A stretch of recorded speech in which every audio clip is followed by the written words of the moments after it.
Welcome back to the channel. Well, not real bright and early on Saturday morning, but we got home kind of late last night, away football game, and the boys were victorious, so they bounced back after a close loss last weekend, or last Friday night, and then that team that they lost to, they actually lost, but disclaimer, their starting quarterback was injured, and I think he's out for the season, so that probably had something to do with it. I don't know, I wasn't there, but anyways, so congratulations to our guys on a win.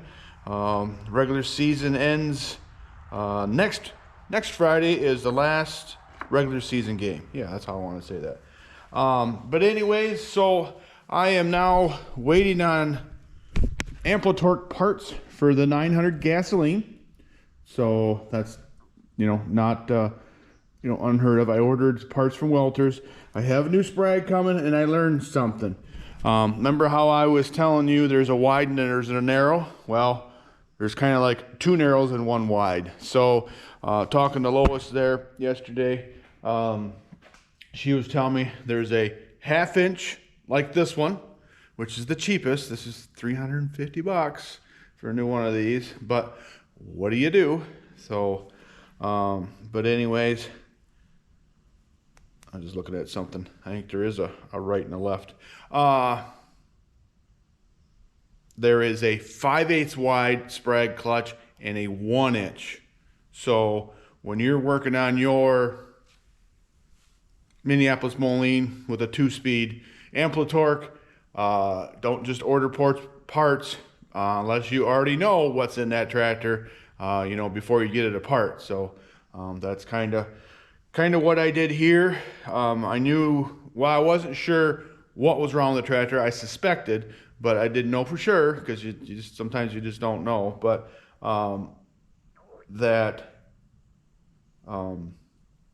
what is wrong? So yeah, I could have spent more than $350 on the wrong Sprag clutch is what I'm getting at. So it does pay to, you gotta be patient. I understand, like, sometimes the tractor's down, you gotta get it back out to the field for whatever reason, but luckily in my case, that's not the case. I'm not in a hurry. I do want to use this tractor this winter, but winter's not here yet. Knock on wood. So I have a new one of these coming. I have a new oil line coming. That spring that was on that lube line there apparently is somebody put that in there. It's not in my parts books that I could find, and they couldn't find anything that had to do with that. I do have another one of these discs coming. Actually, I got a good used one coming, because these are good used. Because I only have one of them that's got a bad, missing a couple teeth. So we're going to replace that, put this all back together after I clean it up. But then we'll re-oil it, of course. But so in the meantime there, we're going to stand down on working on the gasoline. I'm going to work on Grandpa's diesel. So boys and I got this all back on the other day. I lost the footage of doing that. Anyways, what I was going to do, and I haven't done it yet, and I was going to take, because this is on the other one, and sorry I'm bouncing back and forth, but on the gasoline, you pull this pipe out, or this elbow I should say, and that spring was right there. So let's do that real quick. I just want to verify, then, because I lost that spring. I don't know what it fell out on the ground in my nice clean shop here, and that was sarcasm on a nice clean shop. But anyways,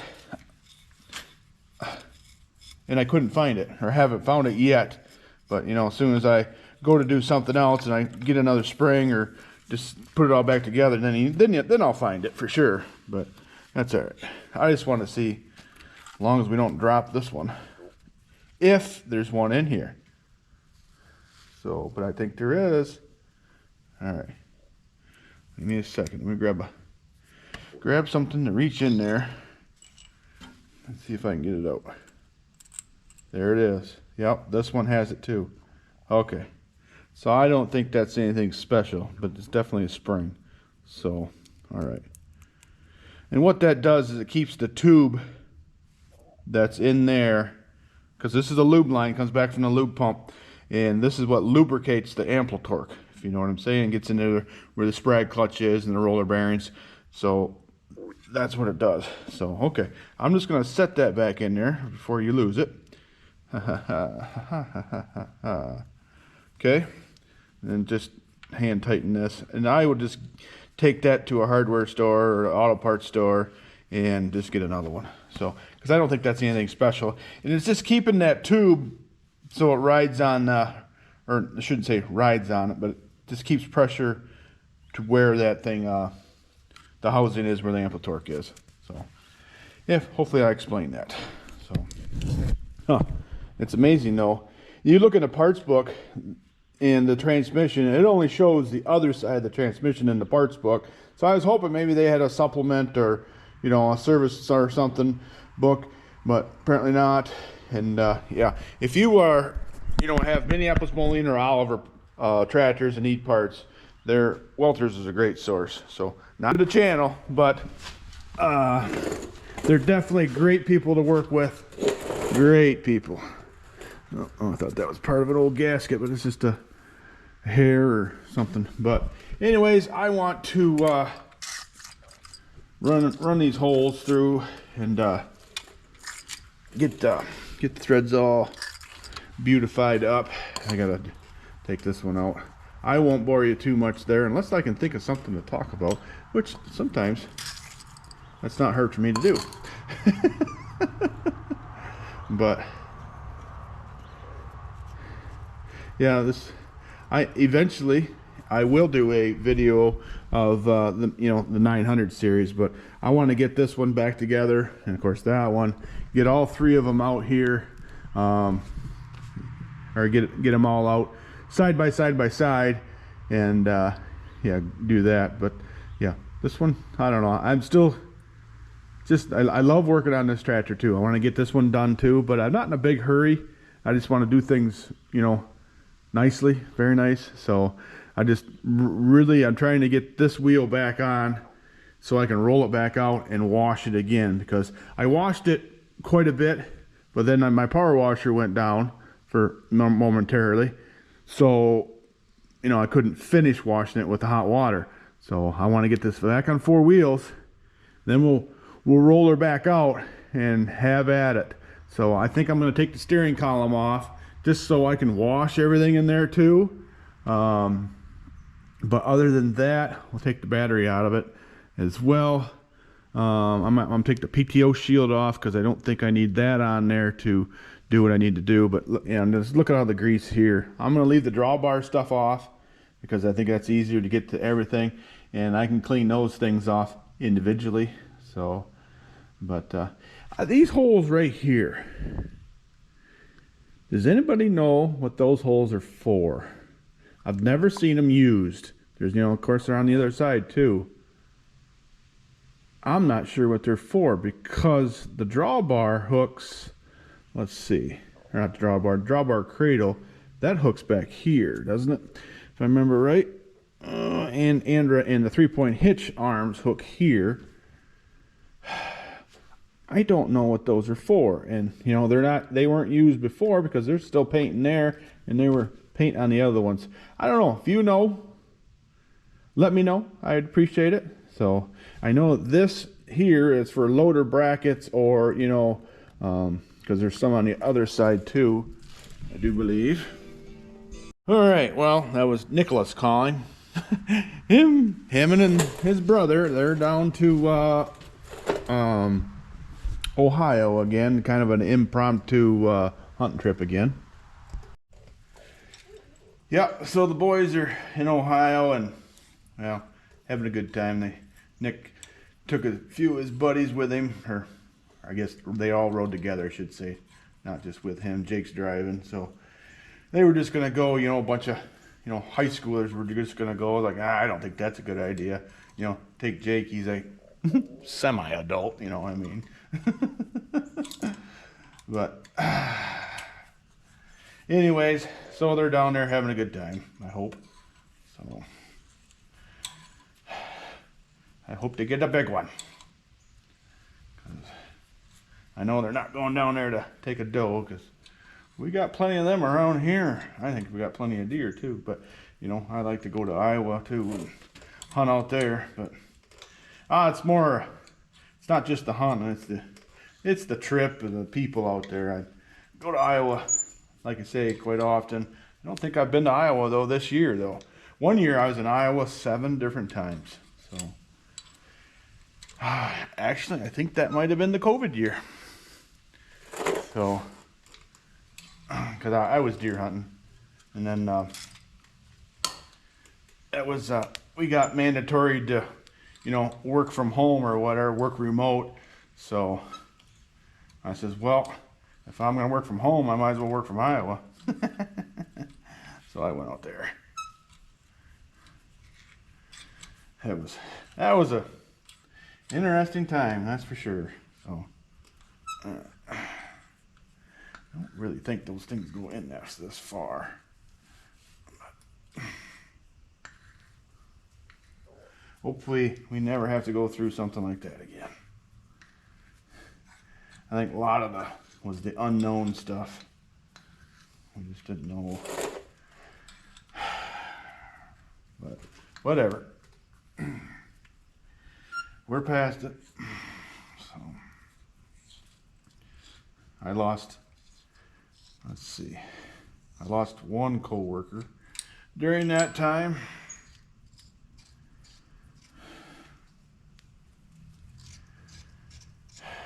Nice guy too. Anyways, yeah, probably a good thing I'm doing that. Looks like a lot of schmoo going in there.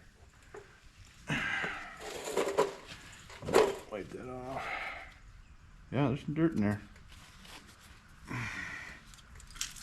Had to clean that off a little bit. So, all right, let's do another one.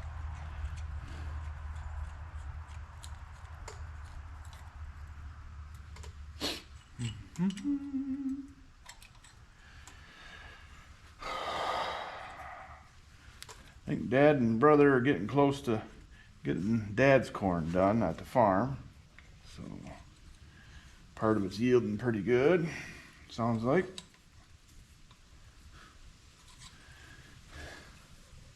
They farm together, and there's acres that are just by Mom and Dad's, and then there's acres there's my brother's and his wife, and there's acres they farm together. So with 2 grain bins, it's kind of challenging to keep everything separated. So they normally, you know, will take off one of them, and like this year they're taking off Dad's. They'll get it all you know, harvested, dried, put in the bin, and they either they haul it out or have somebody. Most of the time they have somebody come and they haul it out to the local ethanol plant, and then once that's cleaned out, they can start the next one. So like I said, they have 2 bins, so they can, you know, in case something happens on one farm or something or other, it's not ready or it's really too wet or whatever, they can switch to and you know, put in the other bin. So just as long as they have capacity, of course, and it's already cleaned out from the previous owner, we'll call it, you know, of the corn. But yeah, I don't know, my brother hasn't said anything about making the corn dryer brisket or pork butt. You know, brisket is not a cheap piece of meat right now.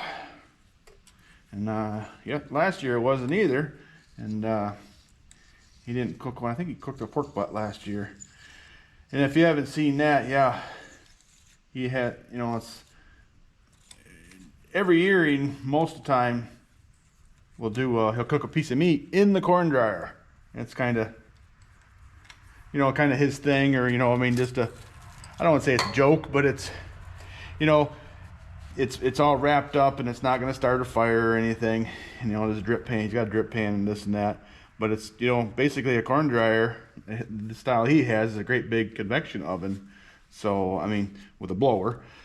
And, but anyways, so he'll cook a piece of meat. So you look at my videos, I think I labeled it, or titled it corn dryer brisket or something like that. But yeah, he's done that for quite a few years.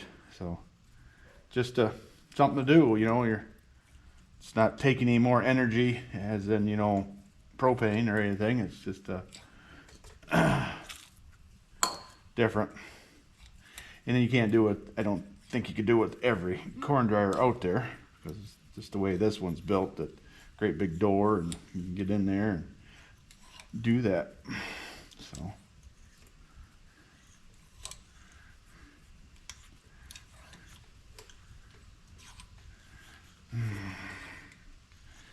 So I think I've mentioned Nicholas has already harvested 3 deer, and Jacob got 1 too last weekend. So we have a local friend, family, friend. He cuts up all our deer for us and packages them nicely. He's done it for years and years and years. But anyways, we got 4 deer to pick up, so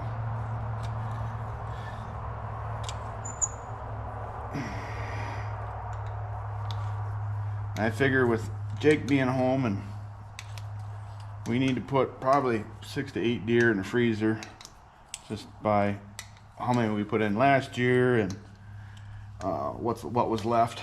So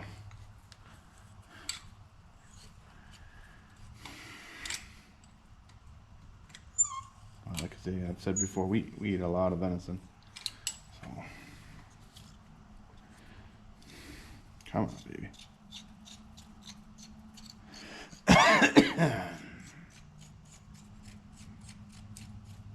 Supposed to rain today and tomorrow. Tomorrow I think is going to be worse.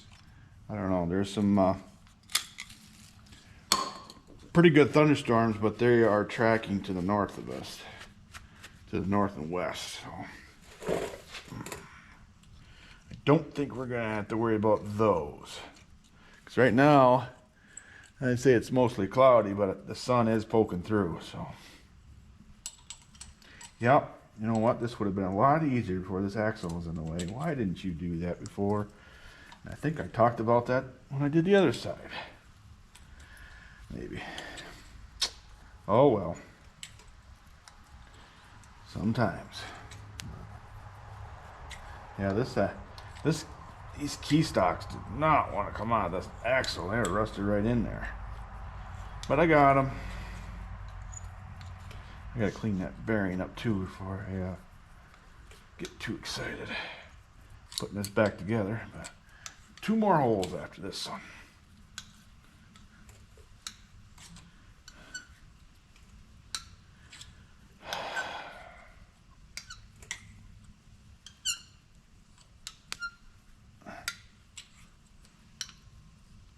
Oh, I can hear the neighbor's elk. I just barely hear it.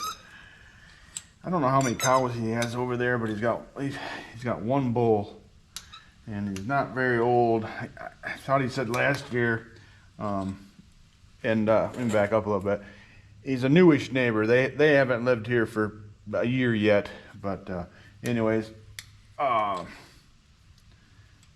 known we'll call him a kid. It's just because he's younger, but he's got a family. Anyways, I was told by the previous owner that who was buying it, and he's planning on putting elk in there. I was like, oh, cool, you know, and which I don't have a problem with it, anyways. You know, I don't care what you do on your own property. But anyways, I got a hold of him. I had his phone number, anyways. Or no, I had his dad's phone number before, but so I got a hold of him, and you know, talking, and last year this bull didn't bugle at all. You know, he was pretty young one. So, but now he sent me a picture of the rack, and holy cow! You know, I know it's penned in deer, you know, penned in elk, and they get, you know, ultimate feedings and this and that. But anyways, pretty impressive. And then if I remember right, if I remember, I'll post a picture of it. This, in the picture I'm gonna post here, he that's just before they cut the horns off, because they cut the horns off, you know, for safety reasons, so he doesn't hurt anybody, or you know, or any other elk, or anyways. And I don't know if he sells the rack or what he does, but that's his prerogative, you know, his business. So, but I just think it's neat to have them around, I guess. You know, this Michigan, like a lot of other areas, you know, used to have quite a few elk around there. So around here, we do now again, but they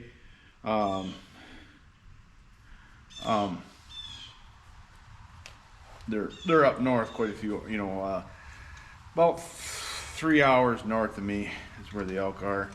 So about. But those, they, you know, transplanted a herd back in. You know, I don't remember when they did it, but anyways, so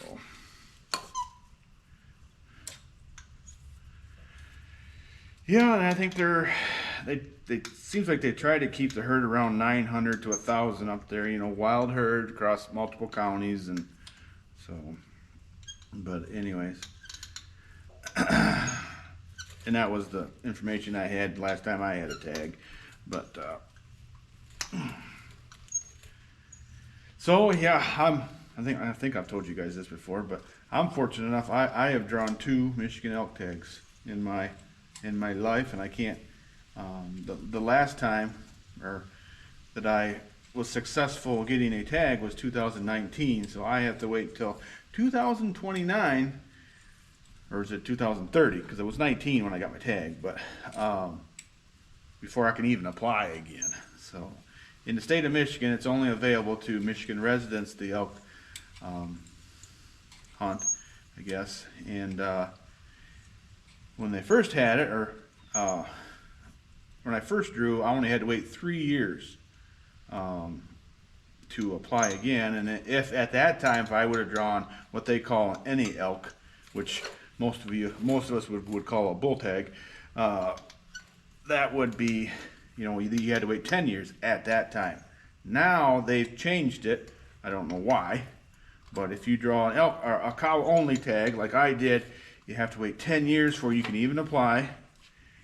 And if you are successful drawing a tag for any elk or bull tag, basically, it's lifetime now. So you get one shot at it.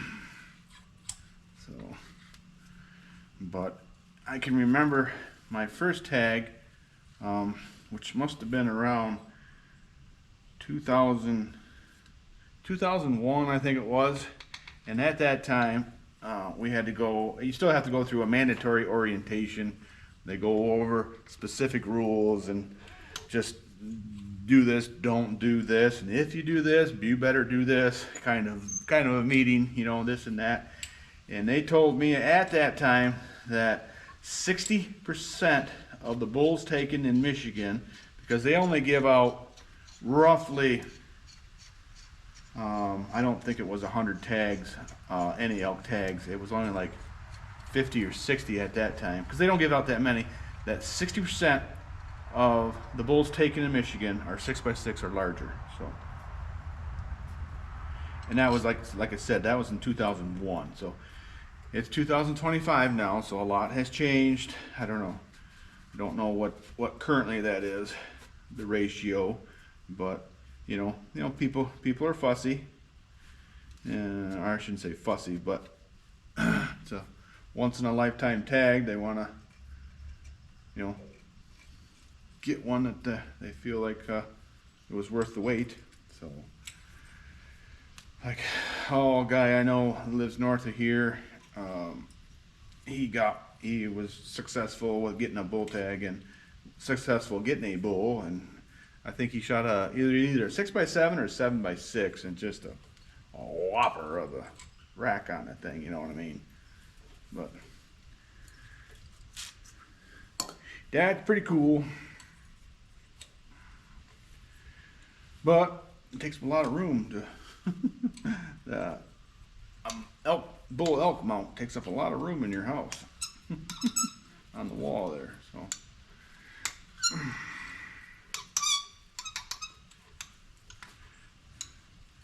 my two cow elks, I actually did have the first one shoulder mounted, and the second one I had a rug made out of. The rug's in Nicholas's room.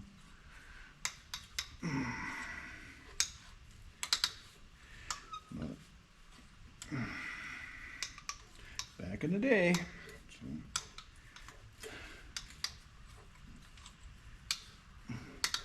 yeah, I'm excited to get this one done too, but I'm taking my time, working on it here and there.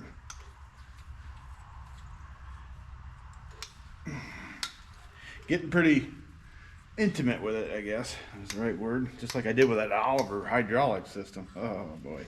That is still here and still for sale, so if somebody's interested. I got it on Marketplace for $34.50, but you know, that's best offer. Not really looking for trades at this time, so like I say, I'm trying to pay off debt, and I bought that tractor to pay off debt, so it was a investment. So, all right, almost done with this.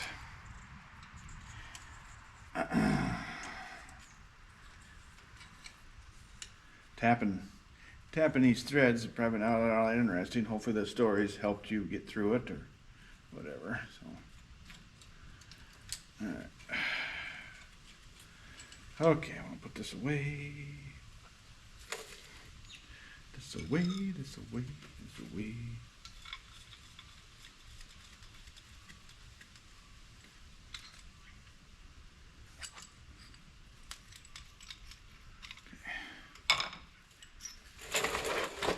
All right, let's get some grease on this baby.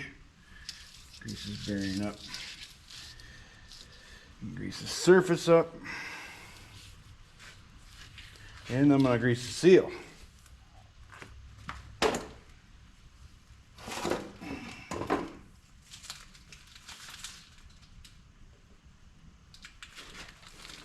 Quite a bit. Okay. Put one bolt in. Have all the shims lined up with it. Actually, I'll put two.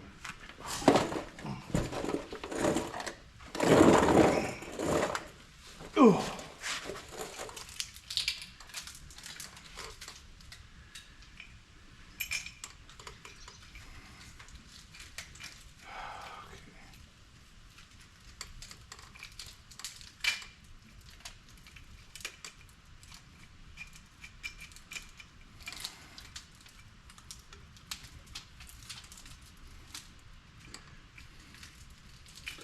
All right.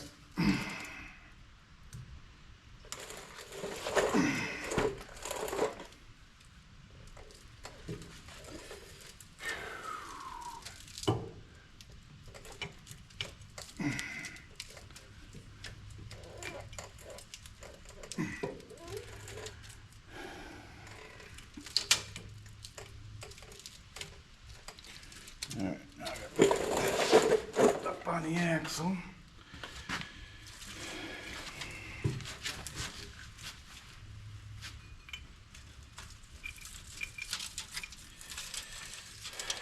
I'll get one started and then I'll come back to that, I guess.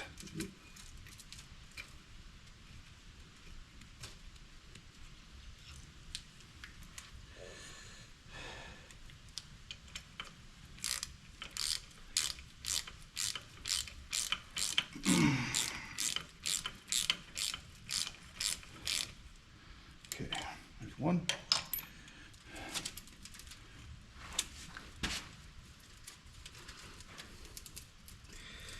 Make sure all my shims are lined up.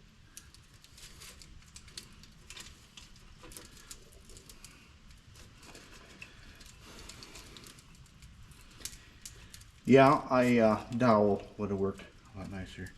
You know, I probably should have oiled up that where the O-ring goes too on the inside. I didn't think about it until now. So it'll go. If not, we'll wish it did. Right? Okay. Got it through.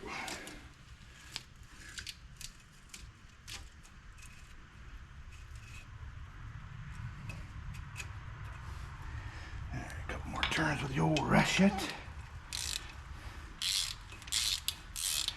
Okay. Now remember, these two bolts here will have to come back out because that's where the fender brace come back to, the angle ones. That keeps your fenders from wiggling so much. So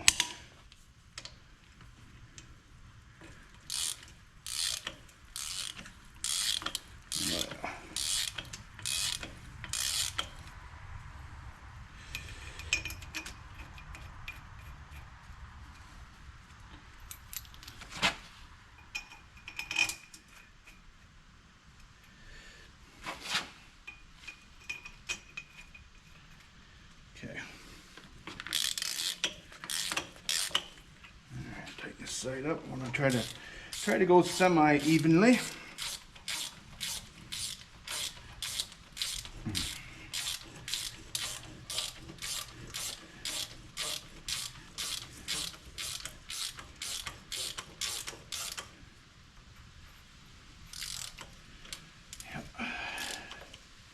I think before I put the cast center back on this side, I'm gonna put the brake back together because that's so much easier.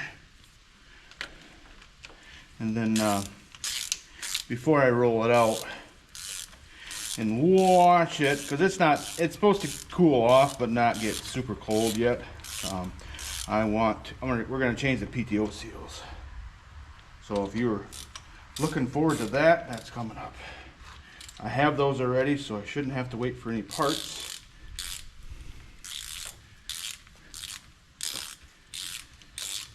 Let's see, I changed that on a Jetstar 3, but that's nowhere near the same as this critter. So I do have the book. So anybody that works on tractors, they'll tell you first thing to do is get the manuals for your tractor. You know, so, and then get the correct manuals too, because not so much most of Minneapolis Moline stuff, but you know, other tractors, you know, like, you know, I follow LAOL there, you know, out of Colorado. You know, he's saying he's big into Caterpillar is an understatement, but anyways, you know, they had so many different series of the same model. You know, their D4 is their thing. But anyways, make sure you get the right manual for the right serial number range.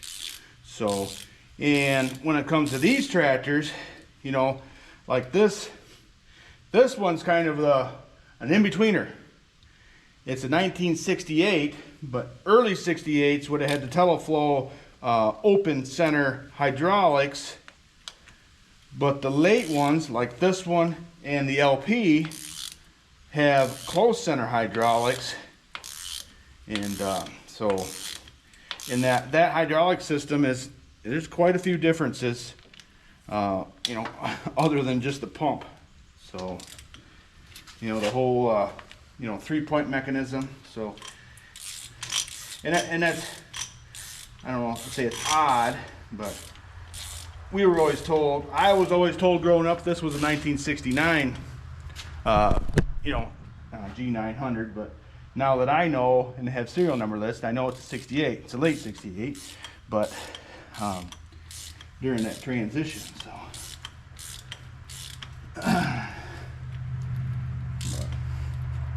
No biggie. So these axle seals on this tractor have leaked forever, as long as I can remember.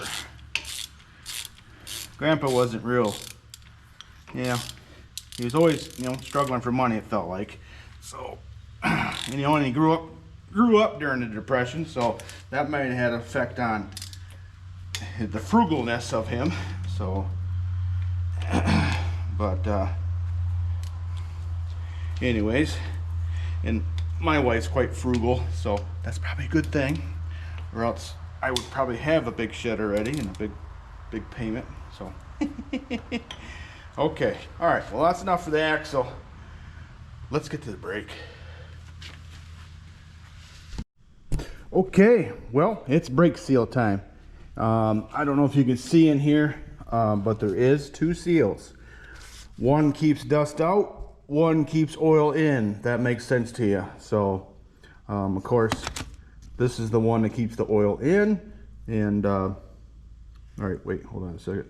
Yeah, that's right. This is the oil seal, and the one underneath is dust seal. So, still available through AGCO. So, one is bigger than the other, so you can't screw it up. Well, maybe. So, 10A22092 and 10A22091. So, if that makes sense to you. But, anyways, yeah, we're going to get that done. I'm going to knock these out. This one here. Yeah, she feels pretty hard. Oh yeah, she's brittle. It's cracking. See the cracks in it? So yeah, that needed to be changed. So just dry. So probably not so much wore out, but dry. So, all right, making progress. So we're gonna flip it back over. Well, we meaning me, and knock those babies out. So I power washed this and got, you know, most of the grease off. So, all right, I'm gonna drink the rest of my coffee real quick before I spill it.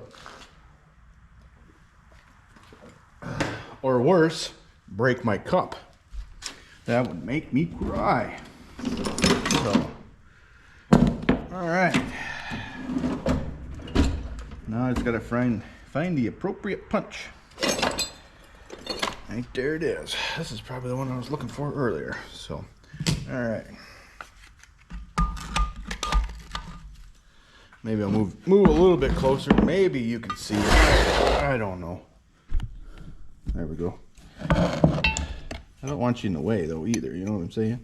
So it should pop right out. I said should.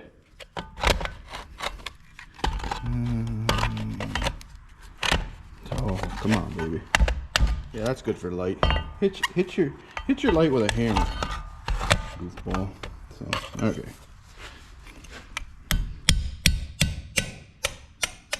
Yeah, she's coming right apart.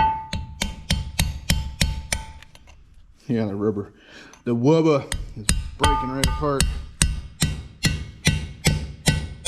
Yeah, oh no.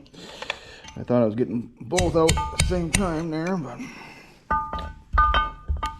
all right, you gotta go.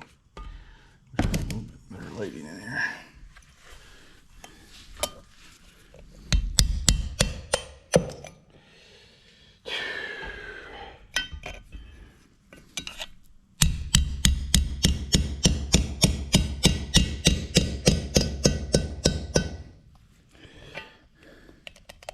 Coming out in pieces, whatever. Don't care.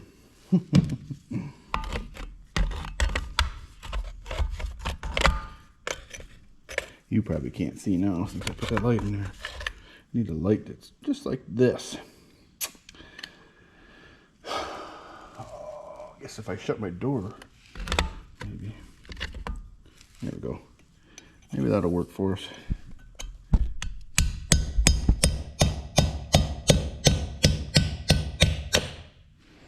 All right, I think I got them both out. Okay, let's do a little flip.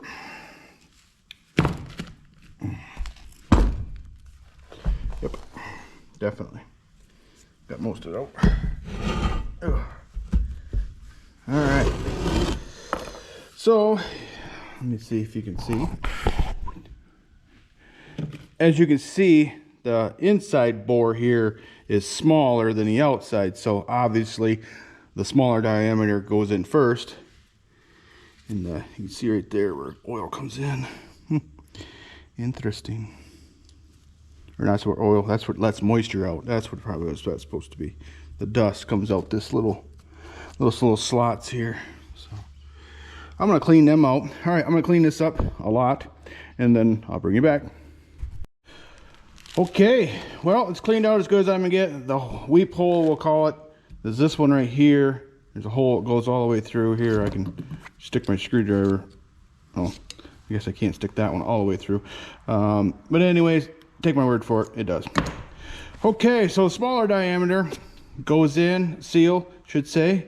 And remember, this one is keeping oil in, and this one will go the opposite way, and it's keeping, I'm sorry, stand by. This is the dust seal. So this is keeping dust out. And this is the oil seal, and this is keeping oil in. If that makes sense to you. So, and if when I took it apart, remember this was facing up this way. So this one's going to be the opposite direction. So, all right, I'm going to get these all glued up. Like I say, I've said many times I use some Permatex aviation seal. I've had real good luck with it. It just helps seal it in there. Doesn't really, take up, much of the clearance and tolerance, and it's sticky. So, but anyways, yeah, I'm gonna get them pounded in. See if I can hopefully have the right right there. I think that one right there is gonna work. 72 millimeter, at least on, I don't know which one's 72 millimeter, but anyways, this is what we're gonna use to drive that in. So I'll get these pounded in because I'm gonna move you out of the way so I don't hit you in the face, because nobody likes that. So, all right, I'll put these in real quick and I'll be right back.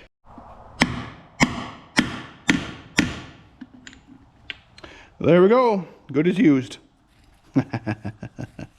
So, yep, that is in there. Nice. So, okay.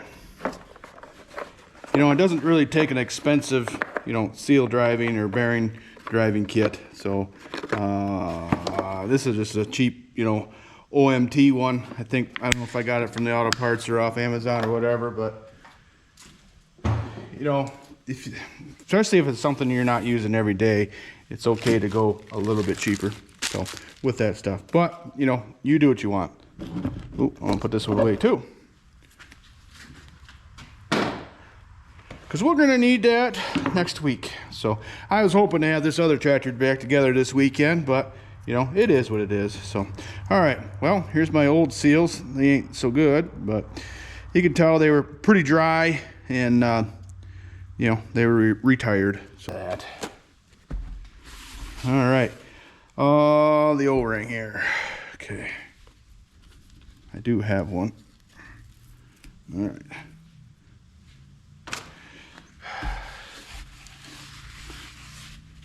Try to clean it up some more here.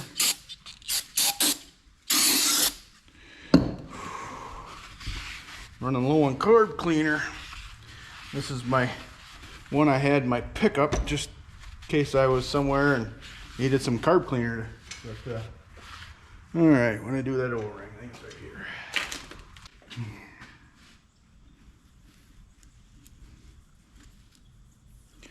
Okay. Awesome. We'll put some lube on that too before I forget. But next thing I need to do though, I need to run a tap through those holes over there. All right, well, I'm gonna tap through these holes here. Clean the stuff out of that. I just think that's a good idea. I don't see it. Doesn't one of these, aren't they one of these a through hole? I don't remember.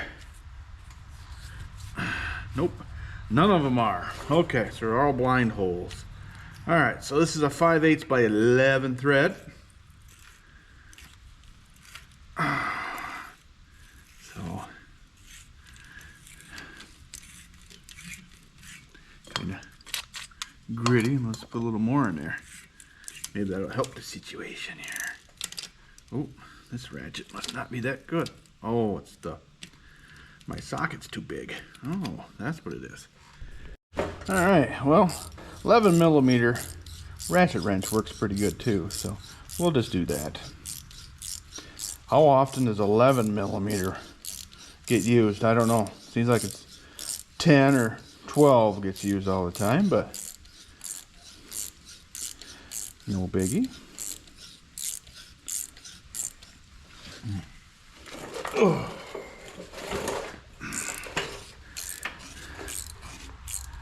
All right, it must be real close right there. You know, it kind of feels like maybe I should stick something in there or try to blow those holes out first, just in case there's something in there that can be. This one here, seems like there's a lot of crap in there, so I'm gonna grab my air hose real quick. Right behind me. Oh, the cup is not right here anymore, so.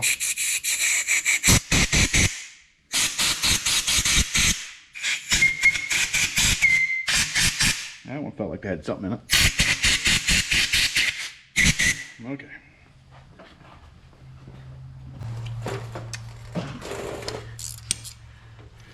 Cool.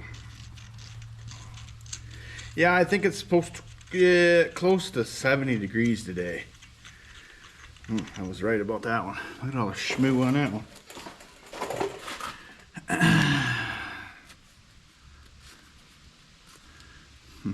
Yep.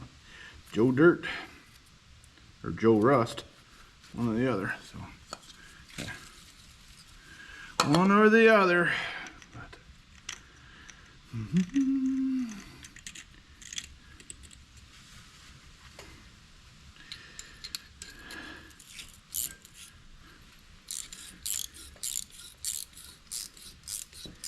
yeah, a lot of work to do on this tractor, but to me it's worth it. So.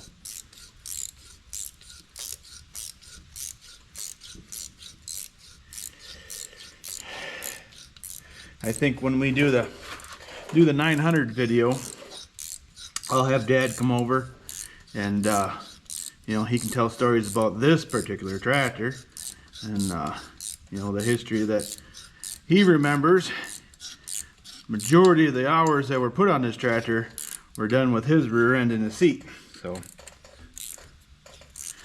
like you know, I said before, this tractor here was the main tractor for my grandpa and my dad for a very, very long time.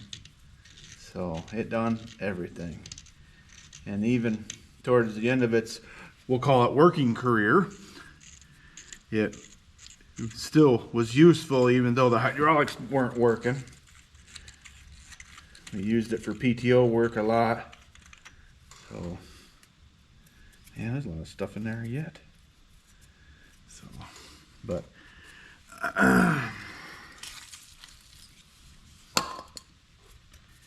yep, it was a workhorse, that's for sure.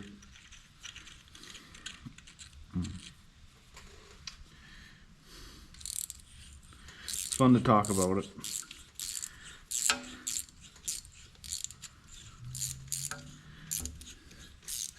Yep. The longest time, didn't have a hydraulic pump even on it. Didn't have a starter even on it. Especially one that worked. So it was always parked on a hill, or if you somehow it shut off for whatever reason, you know, out in the field or whatever, we had to pull it to start it. So, but she'd start right back up. So this has always been a really good starting tractor that I remember. I don't know about the winter time, you know, these Moline diesels or something else sometimes in the winter time, but you know, there's always exception to the rules, or you know, to the norm, I guess. But I don't know, this tractor here is near and dear to my heart, that's for sure.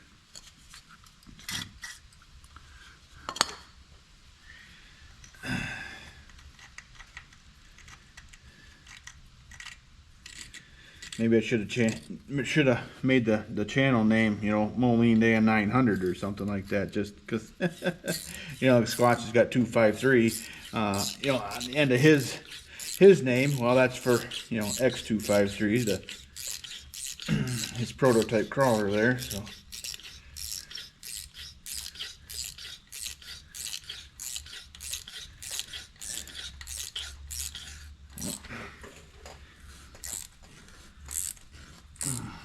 some grit in there. I'm gonna back up a little bit. I don't want to break my tap off in there.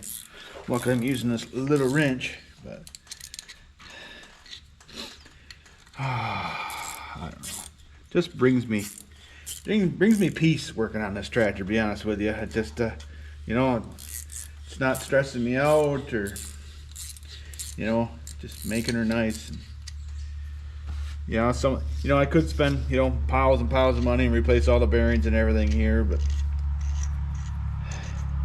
they look good.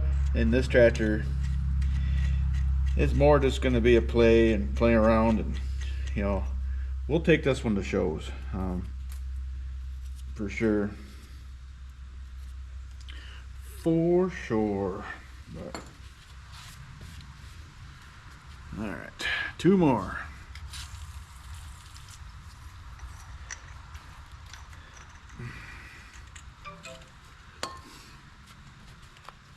Probably my wife. Yep. I'm having her pick up some more carb cleaner and brake cleaner. She likes to double check stuff just to make sure she gets the correct stuff. Well, the can says carb cleaner and brake cleaner, so that's correct.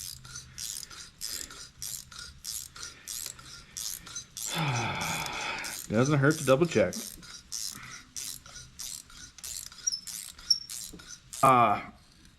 Much as possible. I'm not gonna put the brake pedals on. I'm gonna keep them off, and the brake shaft, pedal shaft, I should say too.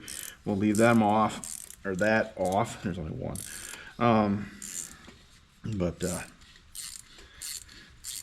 This I'm gonna wash stuff, and I'm gonna paint all that stuff individually, and parts everywhere. But it's a good thing I have a couple more around here to you know, reference to look at. So yeah, these definitely needed cleaned. Good, we're doing a good thing here. So all right, one left. I still want to flush this out too, but I think that'll be the last thing I do before we put the top back on. I'm gonna get this done. We'll put the cast center and stuff back on. I just want to get this thing back on 4 wheels again. That way I can get my jack out of the way, and then we can, if I need to work under it, I will be able to do that without fear of getting crushed by, you know, just, you know, accidentally. So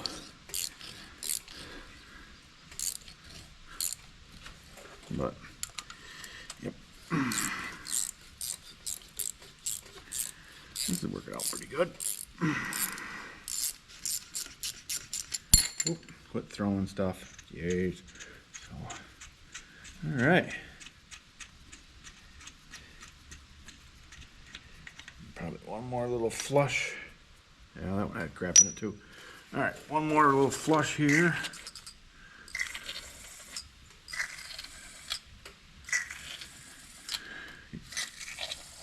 In case there's any more schmutz. There, okay. Oop. Hey, put some dirt right on top of that bearing. Oh, come on now. Play nice, people. Okay. All right. Now we're ready for the brake housing to go on, but we've got to put the shims behind it.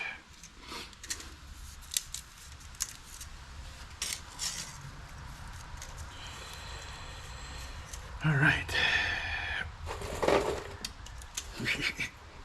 Let's put that in there for now. Now I'm gonna grab a bolt.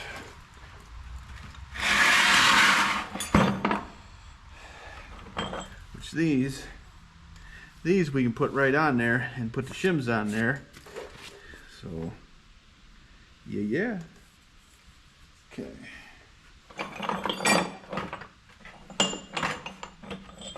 All right, we'll take the wire brush and clean all these up real quick, and then we should be able to should be able to put them back in.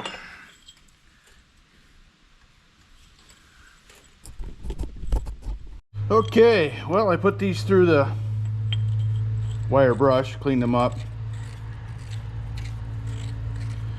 So that should be so much easier now. I'm just gonna get a couple on here. And we'll tighten them down. The old double nut trick. I guess. Not I guess. That's what we're gonna do.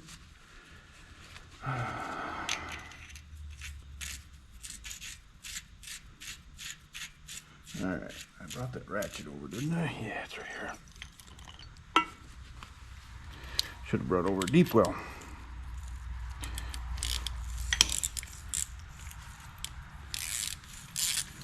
Well, I can either double nut them or just run them out. Yeah, I'm gonna bottom out there, aren't they? Here. There we go. I did bring over the deep well. Alright. Alright. I'm gonna turn these in.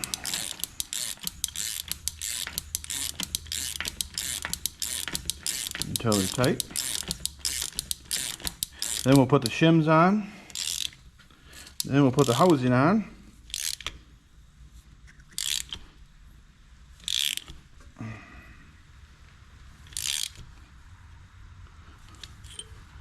don't know if I got those in backwards. Okay.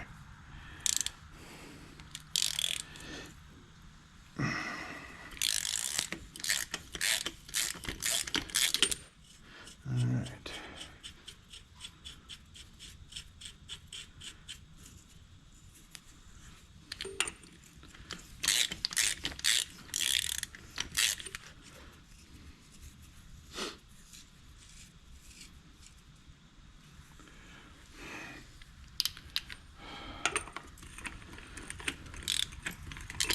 Alright, get out of there.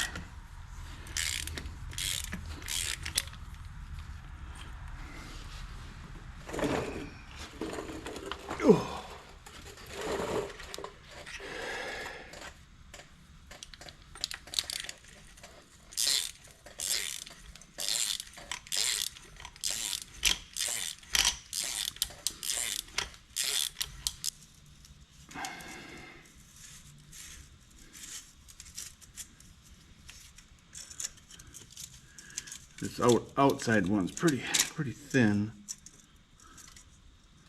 All right. I see. Where's the two that's closest together? Boom. There is a difference. Okay. Okay.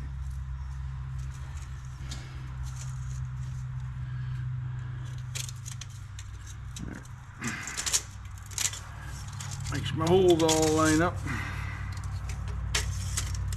Yep. Yep, yep, and yep. Alright. Before we slide that on there, I'm gonna throw some grease right around here for this O-ring.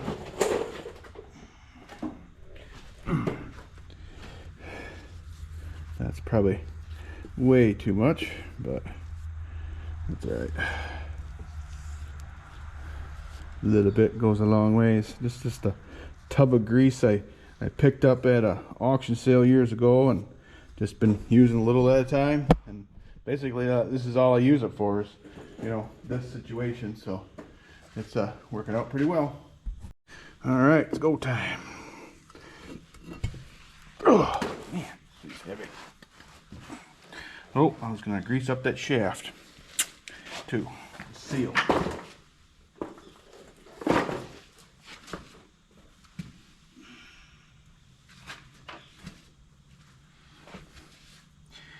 Just a little bit, or a lot of bit.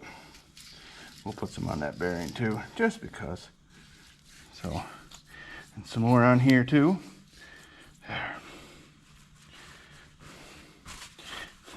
Kind of reminds me of the grease they used to have when I was a kid. They did the grease pig contest, and I don't know what kind of grease that was, but that just reminded me of that, you know. Okay. I'll put a little bit on the seal too. Or seals, I should say.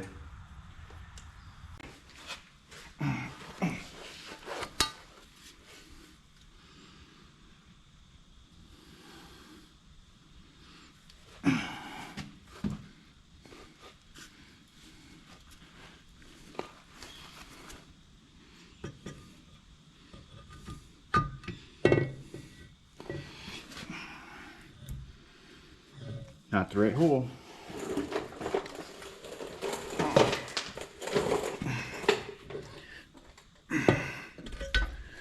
Rotate. There we go. That's the correct. All right.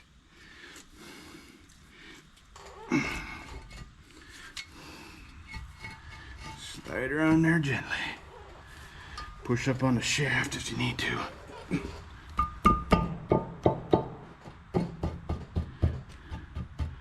Meat hammer, engage. Okay. Just tap it back and forth. Where's that rubber? There we go.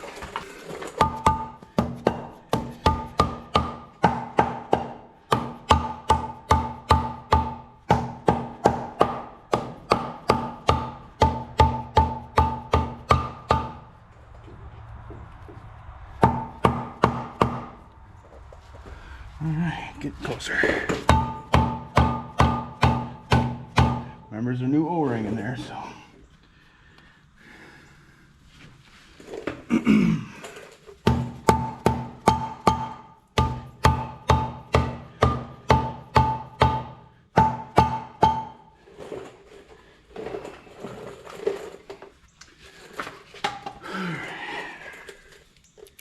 Just trying to see if this hole lines up. I believe this is where this little one goes. And we can suck it in with that thing.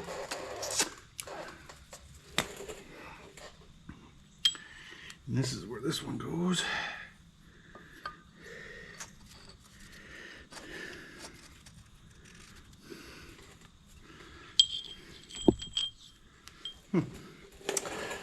I have the correct amount yet. That's good.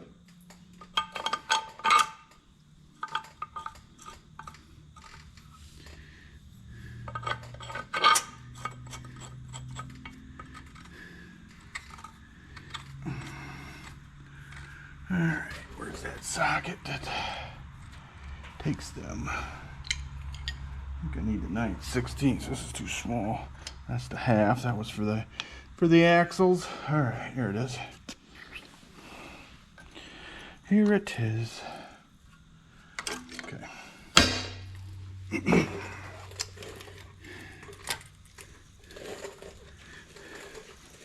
this will help seat it in there too. Tighten this baby up. Actually, I can put the ratchet on there. Ratchet.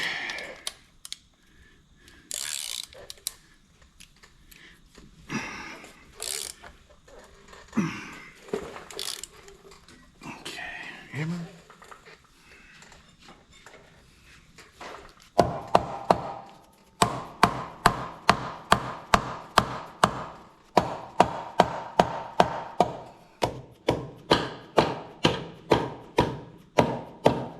We have movement.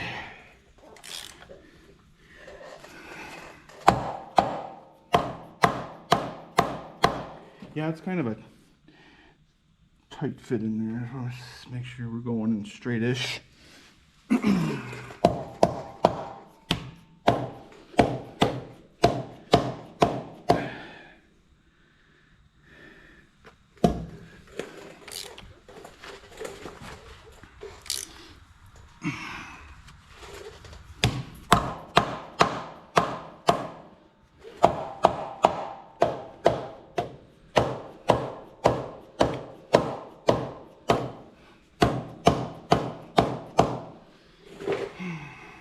Okay, she's snug.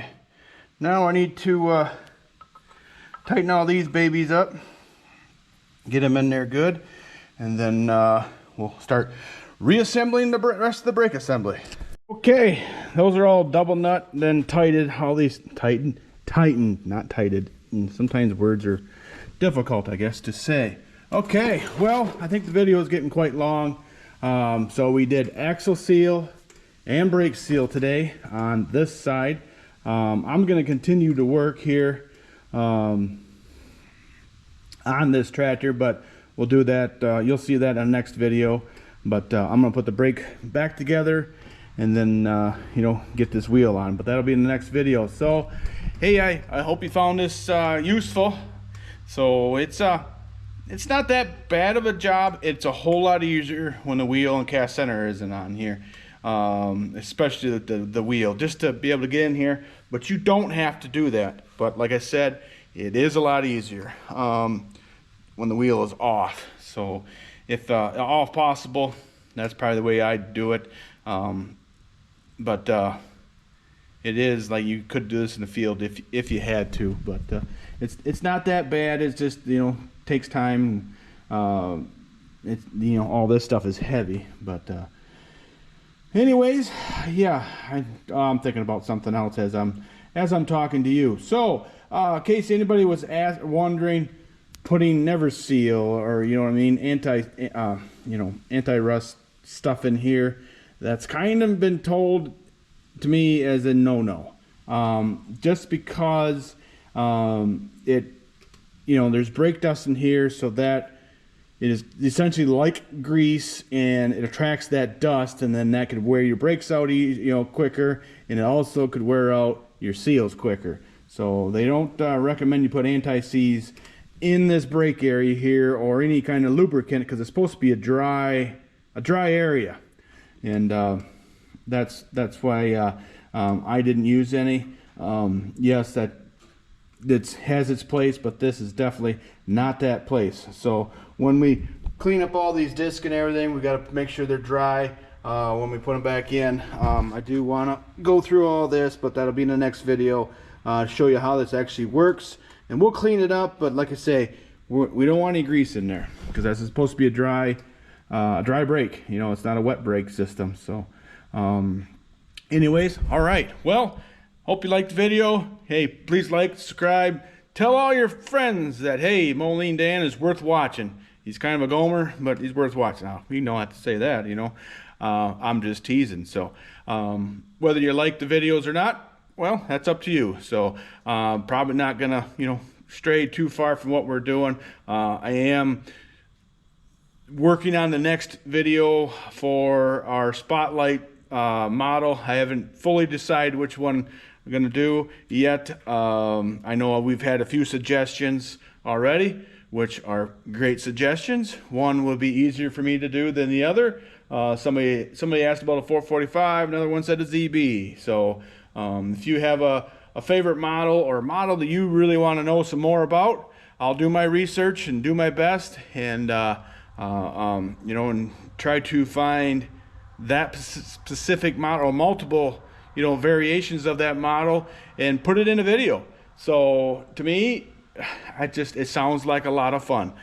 Just to, you know, learn production numbers, the history, you know, why did they do this, or hey, this was the first tractor to have this on it, you know, from the previous model. So I just think that's cool. And then I'm, like I say, I'm only going to do that once a month, because you know, they didn't make, you know, a lot of different models of the Minneapolis Moline, so we'd run out in less than a year if I did it every day, or even, you know, I'd run out a couple of years if I did it every week. So I think we'll do it once a month, and try not to duplicate anything, and then yeah, we'll keep plugging away at that. So like I was already thinking, you know, when I do the 1050, you know, neighbor has a 2055, you know, Oliver, which is the same thing. So I'll be able to show those two different examples. And you know, the other 50 series, they're around, and I can't wait to do the U Deluxe. So I've already been working on getting a video, you know, finding the tractor, which I have, and I've already been told that, yep, you can drive that one. So but that's not in Michigan, but just the same. So I'm looking forward to doing that video, of course, as well. So, all right. Hey, appreciate you watching. We'll definitely see you in the next one.